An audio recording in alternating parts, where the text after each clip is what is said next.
বাবার রাজপ্রাসাদ না থাকলেও বাবার মেয়েরা বাবার কাছে একেবারে রাজকন্যা। আজকে একটা ভিডিও নিয়ে আসলাম। আজকে ব্লগ ভিডিওতে যা যা থাকছে সেটা আপনাদের সাথে শেয়ার করব। আশা করি ভিডিওটা ভালো লাগবে। আসলে যেটা ভিডিও থেকেই শুরু করেছি সেটা দেখে বুঝতে পেরেছেন যে আমার মেয়ে চোপড় উঠাচ্ছে, এটাই আজকে বিষয়বস্তু। কেন আমি এই কথাটা বললাম, আজকে আমার মেয়ে ভিডিওটা যেহেতু শুক্রবারের ভিডিও, আমি 2 দিন পরেই দিচ্ছি, কারণ শুক্রবারে আমি রেসিপি শেয়ার করছিলাম, সেই জন্য আমি ব্লগ ভিডিওটা আজকে শেয়ার করছি। আশা করি ভিডিওটা ভালো লাগবে, আপনারা দেখতে থাকুন। পরপর আমি কি করি, শুক্রবারের ভিডিও যেহেতু শুক্রবারে অনেক কাজ থাকে।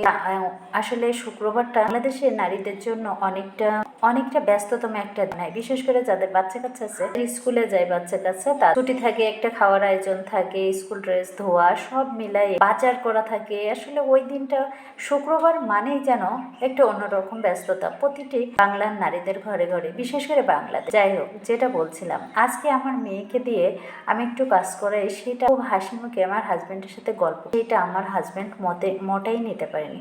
তার কারণ সে একটুও খুশি হয়নি। অন্যবার কোনো কিছু বললে কিন্তু অনেকটা খুশি হয়, কিন্তু আজকে মোটেই খুশি হতে পারেনি। আমি যখন বললাম আজকে মেয়েকে দিয়ে আমি তার স্কুল ড্রেস ধোয়াইছি, ওর বাবা তো মনটা খারাপ করলো, কারণ বলছে ও ধুতে পারে, ওকে দিয়ে কেন ধোয়াইছি। যাই হোক, আমি তো ধোয়াই ফেলি, তার কিছুই করার নেই, কারণ আমি ইচ্ছা করে করেছি। রোদে খেলা খেলছিল, যেহেতু এখন আসলে অনেক অসুস্থ, মানে সিজনটাই চলছে মানুষের অসুস্থতার, এই গরম পড়ছে, আবার কারেন্ট থাকছে না, সব মিলাই কিন্তু অসুস্থ হয়ে যাবে। সেই ভেবেই যখন খেলা খেলছিল, আমি তখন বললাম তাহলে তুমি ঘরে আসতো না, তাহলে তোমার কাপড় চোপড়গুলো ধোও। আমার মেয়ে তো মহা খুশি করলাম।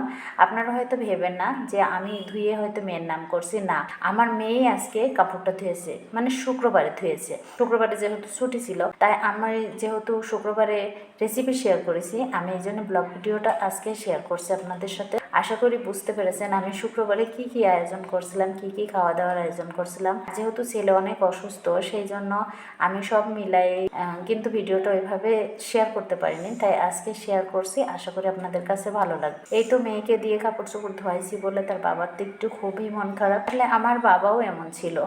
আসলে মেয়েদের বাবার ভালোবাসা একটু অন্যরকম অনুভূতি, অন্যরকম একটা পাওয়া।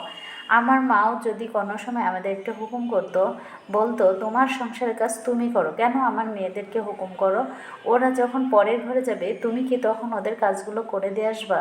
আসলে এটাই মনে হয় বাবার ভালোবাসা মেয়েদের প্রতি। আপনারা কি বলেন? যাদের বাবাদের এই ধরনের ভালোবাসা মেয়েরা পায়, আসলেই অনেক ভাগ্যবান সেই সব মেয়েরা। আর যারা পায় না তাদের জন্য দোয়া করি, আল্লাহ যেন প্রতিটি মেয়েকে তার বাবা মায়ের ভালোবাসাটা উজাড় করে। এই তো আমার মেয়ে কাপড় চোপড়গুলো তুলে নিয়ে এসে সব ভাঁজ করে নিচ্ছে, আর বলছে আমি ইস্ত্রি করবো, তোমাকে হাতে দিতে দেবো না। আমার মেয়ে তো মহা খুশি হয়েছে যে তার দিয়ে আমি এই কাজগুলো করাইছি। যাই হোক, আমারও খারাপ লাগছিল যে মেয়ে পৃথিবীতে বাবা মা থাকে না, তাদের মতো অসহায়, মতো গরিব আর কেউ পৃথিবীতে থাকে না।